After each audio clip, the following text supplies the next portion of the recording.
Okay. Good morning, and thank you for being here for another fire and recovery update. It's been just over 2 weeks since that terrible fire tore through our community, and I'm sure many of you have read the stories of the incredible events that have taken place. And the more we learn about what's transpired, the more that we see the people of Marion County sticking together and putting themselves on the lines for their neighbors like never before. And I'm just incredibly grateful for the selfless service that so many people have given to our community. To start off this morning, I want to ask Sheriff Joe Cass to give us a safety and security update. Thank you, Mr. Chair. To start with, the current evacuation levels haven't changed since yesterday. Level 3 is Detroit, Idana, Brighton-Bush, North Fork Road, east of Pioneer Road. That's the closed area still. We're obviously working to try to get those moved further and further in as much as we can. Up-to-date evacuation maps can be found at the Marion County website. There's a banner across the top of the Marion County website to find that information. We've been working a lot with Public Works, with Brian and his crew at Public Works, and then ODOT to try to get roads opened up into any of these areas. The fire, obviously still a concern. This morning we had information that the fire is 46% contained. It's on their information, their website, the fire team's website. And we're still looking at a lot of other hazards in that area. The wind event that is supposed to hit today is a serious risk for the trees in the area. A lot of those trees have been damaged and destroyed. Brian will probably talk some more about those risks and the roadway conditions and the road risks that we're still dealing with. We need to mitigate a lot of those before we can open up further into the North Fork corridor and up the canyon, up Highway 22. I know that ODOT has cleared a lot of trees on Highway 22. That was what allowed us to get back into Mill City and Gates. And the further they go, we'll get closer and closer to Detroit and Idana as well. We don't have specific timelines. Again, this weather event today is going to play into those timelines and how much work can be done today and tomorrow to get the cleanup from just the weather event itself too. So aside from that, I have some photos that were posted on social media last night that I was just looking at again, and it really does show significant damage up the North Fork Road in the trees, and the fire damage up there has had a significant impact on egress and ingress into those areas. So it's kind of where we're at right now. We still have patrols up in those areas, and we're doing everything we can to work with Public Works and ODOT to get further and further into the closed areas as quickly as possible so that we can get people back in to see their areas, their homes. Thank you, Sheriff. And thank you to your deputies who have done so much over the last 2 weeks to help people and get them back into our homes.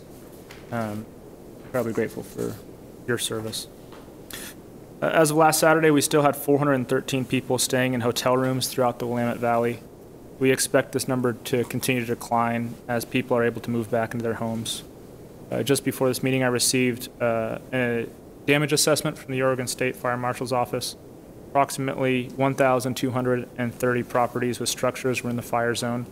Approximately 1,060 residential properties were located within the fire zone, and approximately 650 properties were destroyed or experienced major damage. We're down to 163 animals being housed at our state fairgrounds, and we still need volunteers who have livestock experience to help tend those animals. We've closed our resource center, our community resource center at the fairgrounds as people are moving back to the canyon, and in partnership with Santiam Hospital, that's been moved up to Gates, closer to returning evacuees. So the new location is the Gates Community Church, located at 40070 Gates School Road. There's also a resource center at Anthony Hall in Sublimity, located at 11758 Sublimity Road, and that's courtesy of the Knights of Columbus. So we're grateful to both Gates Community Church and the Knights of Columbus for their support. People can still sign up for disaster relief with FEMA, and that's at disasterassistance.gov. If you or someone you know has been affected by the fire and hasn't yet signed up, please encourage them to do so. Finally, as the sheriff mentioned, with people moving back into the canyon, we're in discussions with the state and FEMA about beginning the process of rebuilding. And one of our first concerns in cleanup is cleanup, and that's something that Commissioner Brentano knows quite a lot about. I used to think I did, but there's a lot of just plans being developed. I first say following that, people coming back to their homes, I want a website we have for tips, safety tips. It's www.marion.or.us/fire. But as I was saying, plans are being developed. It's going to take a little bit. It looks like a process that's been done in other areas of the country who face similar disasters. If it goes to plan, there'll be almost a two-stage part. First, where EPA comes in, will remove hazardous materials, and then sounds like the Corps of Engineers actually do the debris removal. If you can read into that, we're planning kind of one big effort, then all sorts of scattered ones. Not sure on that, but that's the way it looked. I wanted to take just a second. I'm worried about people wanting to just get in, get cleaned up. There are hazards, and look at that website I just gave you about going in, and it looks like just inert ash, but it's not. There's all sorts of contaminants in it, asbestos and petroleum products, perhaps lead. To haul it off somewhere, put it in a truck and think you're going to go, they probably won't let you. You'll have to have a certification that's saying those products that I just described are not there. I'm just going to ask people to wait. And I will say this, and sorry to sound negative, but illegal dumping won't be tolerated, will be prosecuted. So just have patience. We're going to get a program set up with information on the county websites on how that is. Then the only other scary part to me, they ended our conversation yesterday with don't think in terms of days and weeks, think months and years. And I hope it doesn't go that bad, and we'll do everything we can to move it ahead, get things cleaned up, and get life back to normal. Ryan, did you want to add some details from Public Works when it comes to cleanup? Yes, I do have a little bit of information to supplement what Commissioner Brentano just said. So we're all receiving inquiries from property owners wanting to get back into their properties, start cleanup and rebuilding. Fire damaged homes, especially older homes, can contain several forms of hazardous material, and property owners need to know there are regulations in place that govern how those materials should be handled. So in addition to the resource that Commissioner Brentano just mentioned, I'll say if you go to any Marion County webpage, the banner that the sheriff just mentioned at the top, on that banner you'll see the words wildfire recovery. Click on that and you'll find a whole wealth of resources, how to get registered with FEMA, how to get some of those recovery services started. One of those is the DEQ website that addresses this very issue, what to do when you are first returning to a wildfire damaged area. That webpage, if you want to go to it directly, is oregon.gov/DEQ/wildfires. But you can also get there directly from our website as well. So there's a number of ways to get there. There's a lot of good information there, and I'm going to hit a couple of the highlights just so people are aware.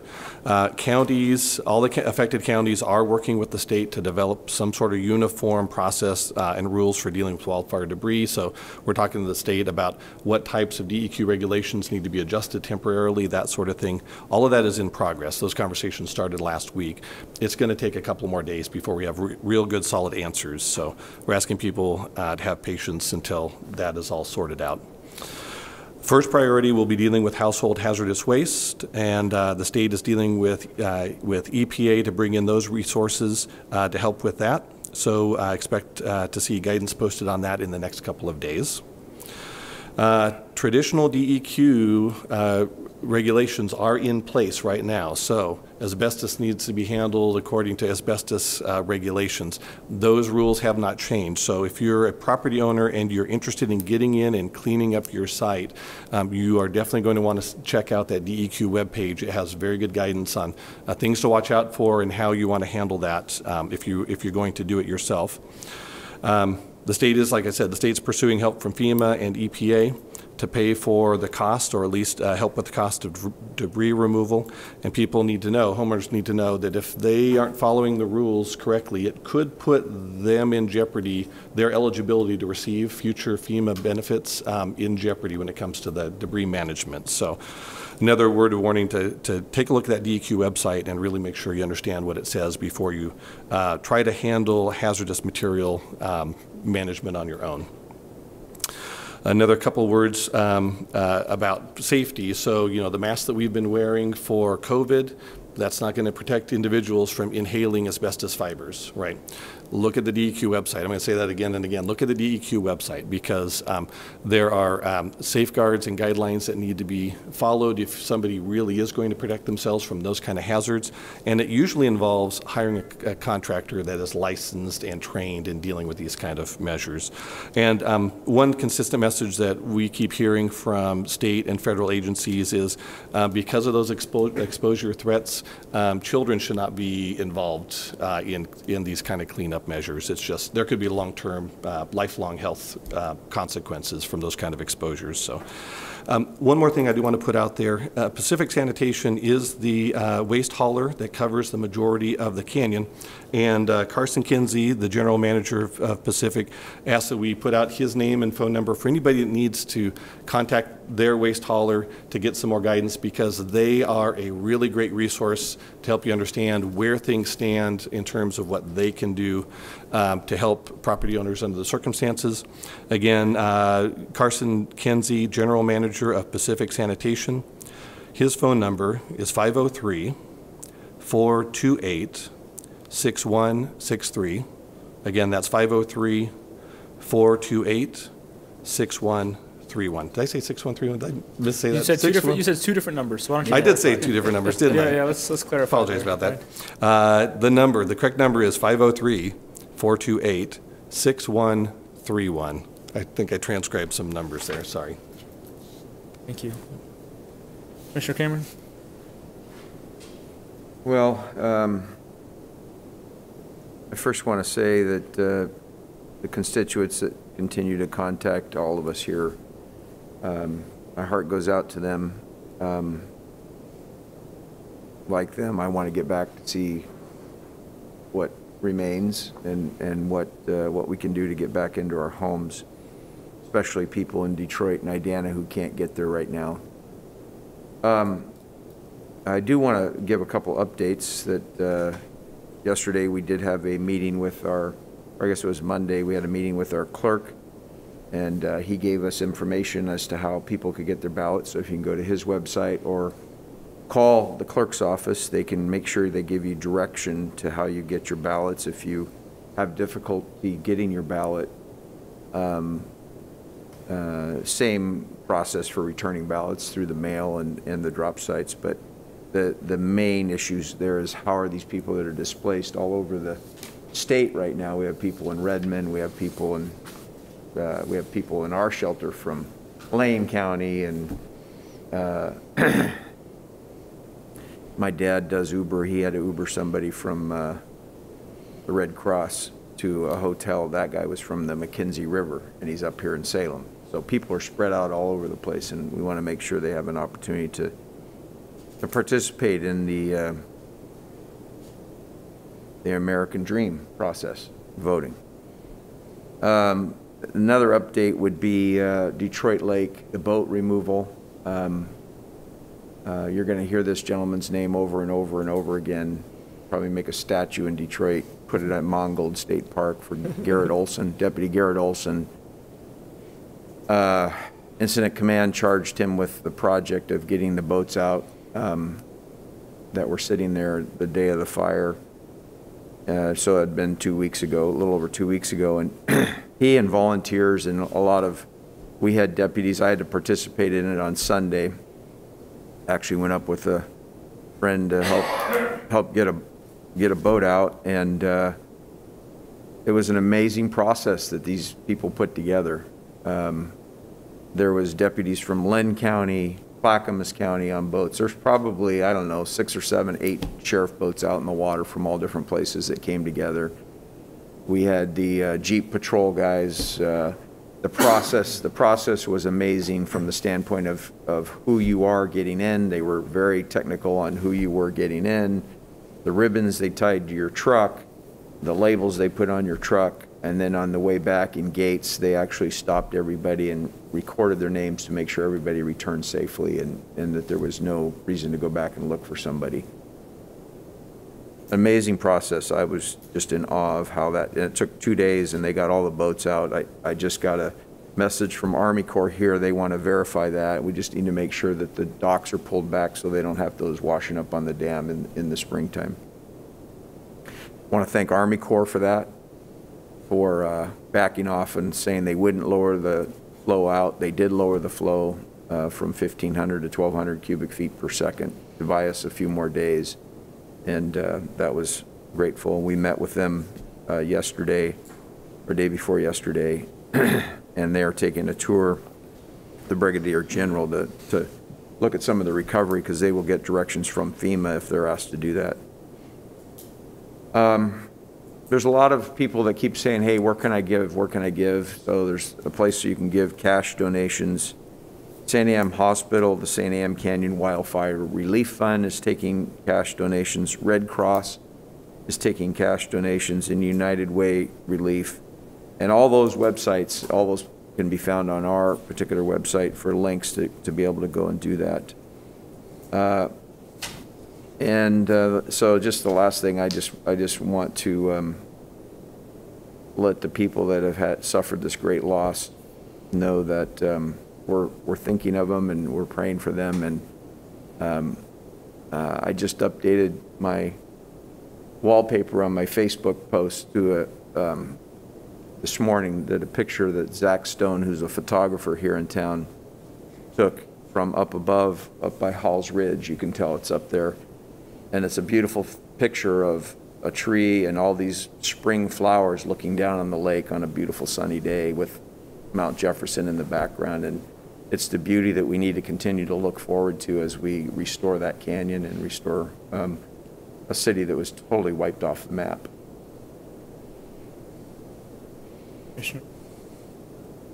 Anybody else have anything, Sheriff? Do you have anything to add? Yeah, I was just going to mention,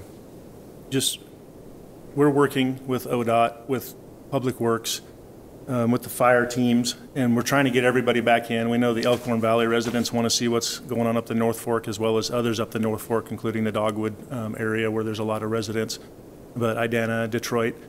In the meantime, while those areas are closed, if folks have livestock or animals in those areas, we want to make sure that if you need to get in and feed those, that we try to accomplish that if it's safe.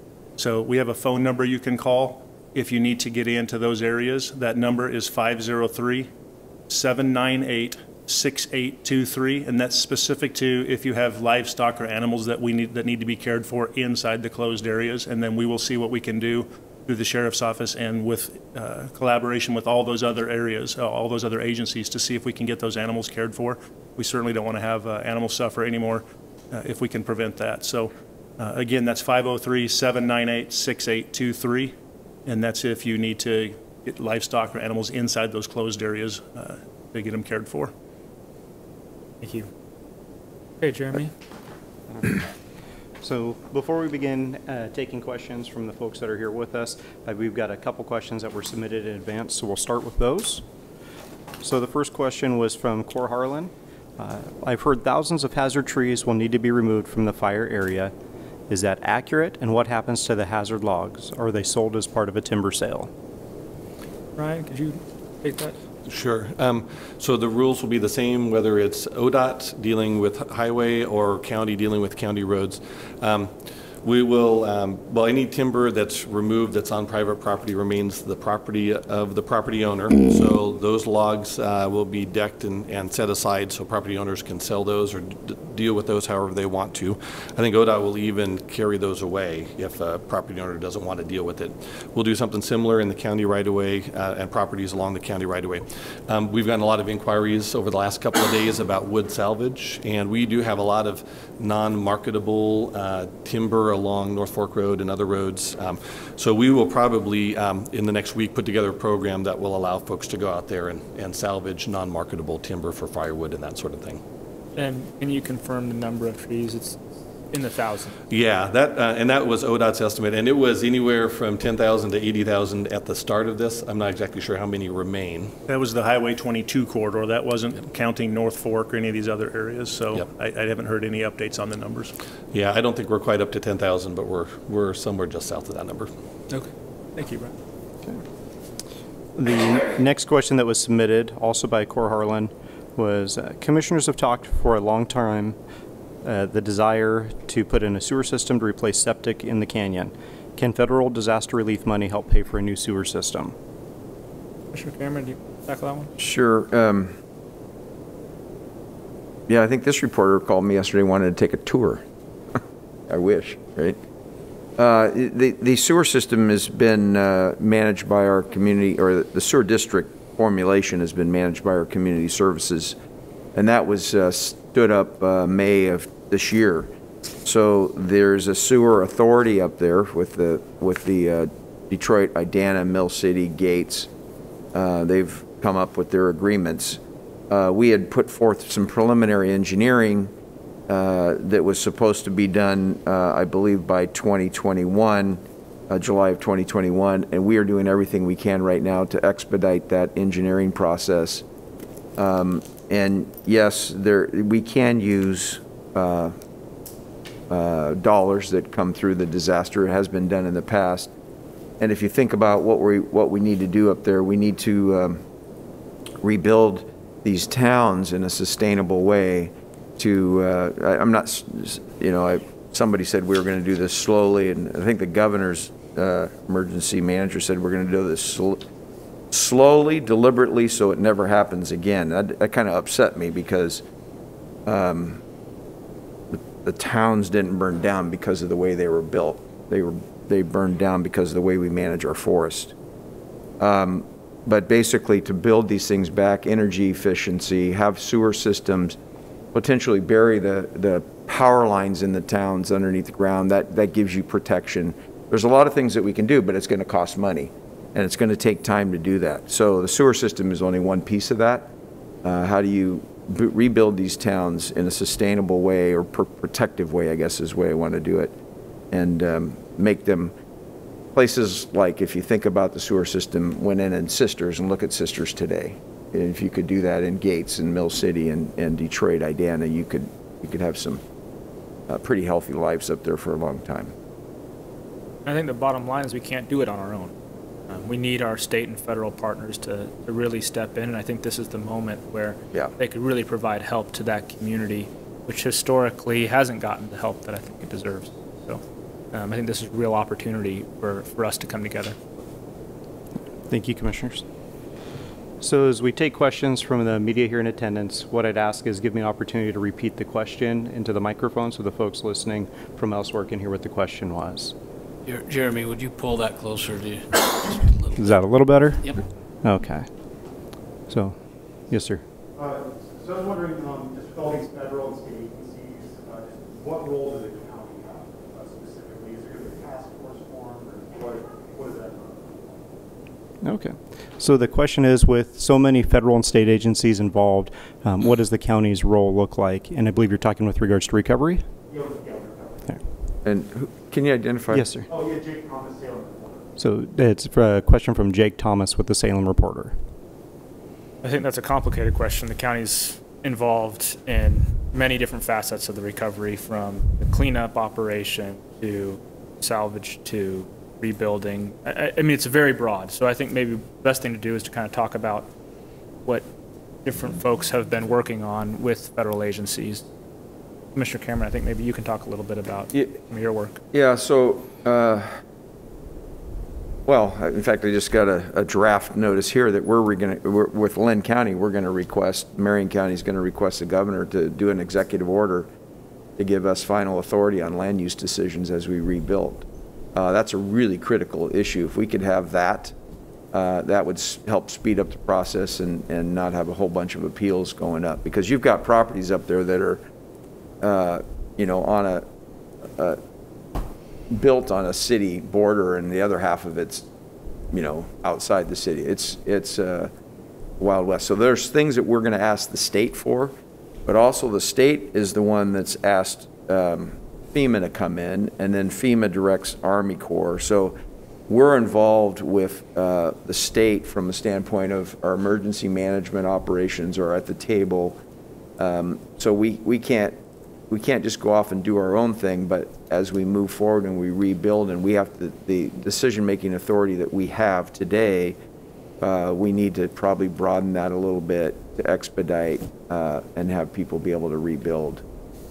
So we will be involved. To what degree, we're still trying to figure all that out. It may be a good sorry. No, and I think the challenge we have in front of us is, and I think Sam alluded to this, is that we've got people that are up there right now trying to bring in a loader and start scooping up their property, and they want to know where to haul it off. So we've got to get the cleanup phase done and organized, and then go into the building phase as we move forward. Sorry. Well, and Jake, maybe a good example is the work on Highway 22 to reopen Highway 22 and get people back in there. That involved the National Guard, that involved ODOT, that involved our sheriff's department, our sheriff's office, that involved our public works department, and they kind of split up the work. So ODOT was really focused on Highway 22 and the trees there. Our folks really focused on the roads off of Highway 22, like the North Fork Road, and making sure that those roads were safe, because just because ODOT cleared 22 didn't mean that somebody couldn't go off on one of those roads and get hit by a tree. And so we had to make sure that we were coordinating with ODOT to make sure that their work and our work were happening in conjunction with each other so that people were safe. Because your average citizen, they don't care whose jurisdiction it is. They just want to make sure they can get home safely. And so I think that's the sort of thing that we're going to see even with cleanup. We manage waste in Marion County. So, and Sam can talk more about this, but FEMA and the state are taking the lead on kind of a broader cleanup plan for fires generally. So I think you're going to see a similar thing where we break up the work, and we tackle these big problems, and we each have a piece of the work to do. I don't have too much to add. He asked about a task force. I don't see the need for that. I think we have departments that are essentially those groups and organized through the board's office, then working state, federal, local. I might add FEMA's in our emergency management office right now, kind of getting things started. I forgot to say there will be a declaration, I'm not sure I even told you, that starts the process, a health emergency declaration, and that'll be done, and we'll have a role in that, and then that will help trip the availability of this cleanup I described. So I don't think there'll be task force, but we've worked very seamlessly so far, and I think we will continue to. Okay. Additional questions? Yes, ma'am. To the sheriff, we had talked to a family, a Gates family, yesterday, I believe, like a different reporter, and their house was to the fire, but people broke in and moving. Is that still a concern? Is that a major concern for your officers, trying to keep the properties that are still intact from that? So the question was from Deborah Gill with KPTV, and she's talking about a conversation they had with a family from the Gates area who experienced theft of their property, which did survive the wildfires, and asking what our general concern is with regards to continued theft or looting in those areas. Yes. Thank you. It's still definitely a concern. We still have patrols working up there. Anecdotally, I know of at least 3 cases where we've had burglaries up there since this started 2.5 weeks ago. I told you time's a problem.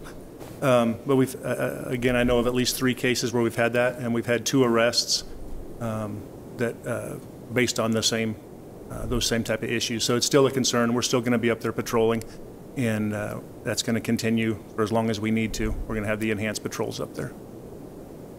Second question, immediate concern right now, we talked a lot about with the storm, the possibility of more damage or making it unsafe. Is there a concern of people, like they were talking about, wanting to get into their properties and start their own cleanup, or wanting to get back to their homes to check on it on their own? What's your immediate concern right now, given all of that? People are going to go there when they shouldn't, when it's still unsafe, or is that not really where people staying away for the most part? Just what's your immediate, as far as your patrols and concern for that? So to condense the question, the question follow-up from KPTV was, what's our immediate concern with the wind coming in as far as people going into areas they shouldn't, or how to best serve those people? So again, with our patrols up there, we're watching out for the theft and the burglary and things like that. But the immediate concern with this weather event is just life and safety. And hopefully the folks up the canyon are very resilient. Many of them are used to wind storms and snowstorms and power being off for a week here and that kind of problem. But this event with the number of trees, right now that's one of our biggest concerns with the wind. Additionally, there's from the road crews, from Brian's crews, there's concerns about the roads up there, the culverts, whether the road's going to fall out under the culverts. So there's a lot of those type of safety issues. But again, with our patrol staff right now, the immediate concern is the life and safety of what could happen in this wind event.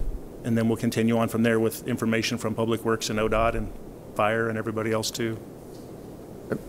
I'll just make a comment. I know when we were on a planned mission to recover boats, there was a lot of people just onlooking, just driving up there, and we just need to encourage people to stay away if they don't have homes up there.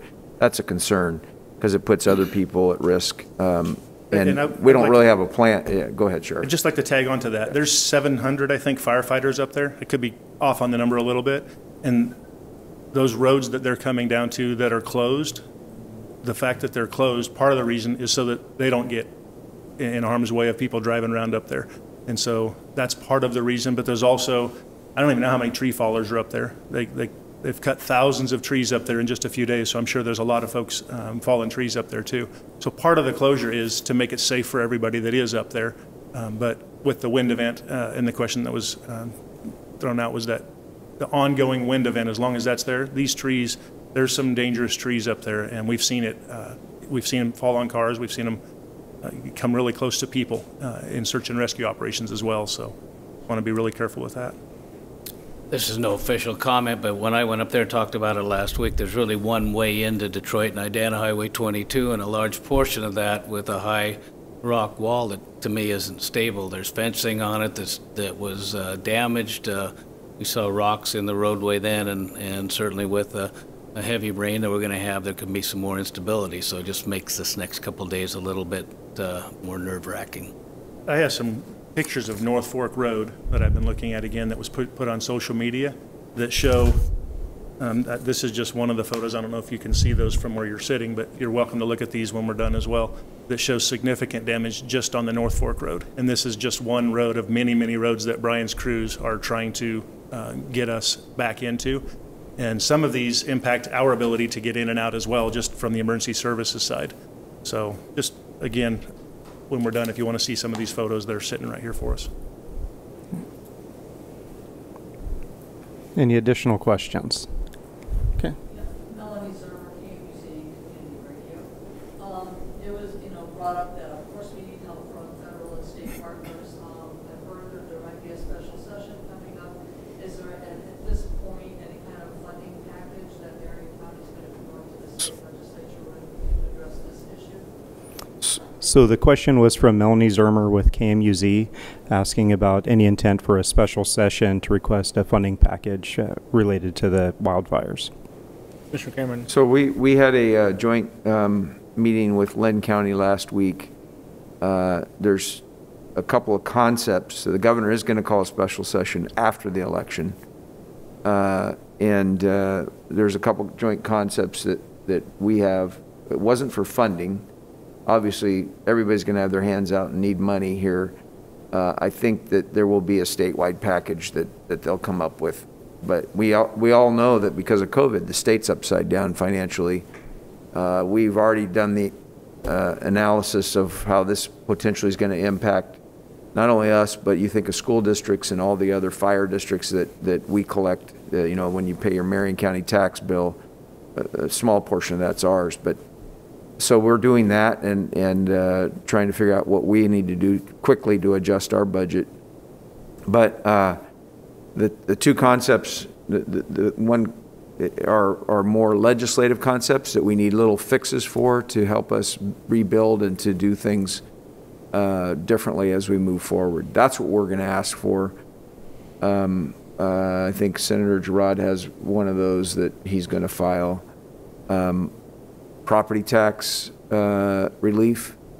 Just think about it. You just lost your house, and come November 1st, somewhere around there, you're going to open this green envelope that says, hey, by the way, you owe $3,000 in property taxes, and you're going to look over and go, for what? So we're working on property tax relief for those people impacted in the fire. That's one of them. So that would be a financial ask, but it doesn't really come from the state as much. It does impact the state because they have to backfill school districts and other things. But so that's one of the concepts. And then the other ones are to help build and some special stuff that we need. I don't know. Yeah, no, I think that's exactly right. And you know, we are working with our state and federal partners on FEMA reimbursement. That's going to be really important for us. So it was really important that the president approved that declaration and approved FEMA reimbursement for us. It's really important the state is helping us qualify for those dollars. If we don't get those dollars, we're in a world of hurt. So I think that really is a focus of ours right now. Just to follow on that, so to give property owners tax relief, is that going to require a legislative fix or funding from the legislature, or is that something that the county can do? All right. The follow-up question was from Jake Thomas with Salem Reporter. For the property tax relief, does it require a legislative fix or legislation, or is it something at the county level? It's a legislative fix. It's Oregon statute. It's a 16% interest. Think about that. If you're late, that's usury, in my opinion. 16% interest and late fees, all that stuff is in the statute, so it has to be taken care of there. If we could do it unilaterally, just as commissioners, we probably would have it on our agenda today and let people know. Yeah. And the way it's set up basically today is if we don't get legislative action, you're going to have to pay your taxes, even though your house is burnt down. And you could pay that in the installment, but or you can pay it all at once and take the 3% discount. Then you have to apply for relief, for a refund, and you have to go through this application process. And what we're trying to do is to head that off and do an emergency declaration to say you don't have to pay it. I think that's what the legislative fix is that we're saying, if you can prove you're impacted by this wildfire. And the concern is people left with nothing, their house burned, and then we're going to, the statute requires us to send them a bill saying you need to pay this, and if you don't, you're going to have late fees and interest. Well, a lot of the people that ran from that fire don't have that money. So that's why we have to have this. Sorry, just one more question. So it sounds like property tax bills that come due in November, but it sounds like a special session after the election. So it sounds like that's going to be a problem, right? Well, so the follow-up question was, since the property tax bills come out in November and the special session's not scheduled till after the election, is that going to cause a problem? so we were working with our assessor. They were just getting ready to sit and getting things printed up, and we're putting some information in your property tax bill, and it basically is going to say, I don't think we have it in front of us, but it's basically going to say, here's what's going on. We are asking for a legislative fix. Stay tuned, those types of things. Like, so the election's November 3rd. If she can call a special session the next week, we could get that done, and then there's a way to notify people. And the main thing is relief of those people who are basically going to say, I can't pay this. My house is gone, and no way can I pay 16% interest on top of that. So we're just asking. It's a difficult timing. You're right. If we could have them do an emergency session now, it would be the best. So we could have said, hey, you don't have to pay it, but it's kind of a difficult deal, and I think that's what we're trying to get done. And the bill is already sent over. LC draft is being done. Right. What we sent over to have done, obviously, and I was in the legislature for 9.5 years, what we want to have done and what's going to come out of there, obviously, could be two different things. So we'll be over there testifying along with other counties as well. Any additional questions? All right. At this point, I think we're probably ready to close out. Okay. Thank you all for your time. Thank you so Appreciate much it. for being here, getting the word out.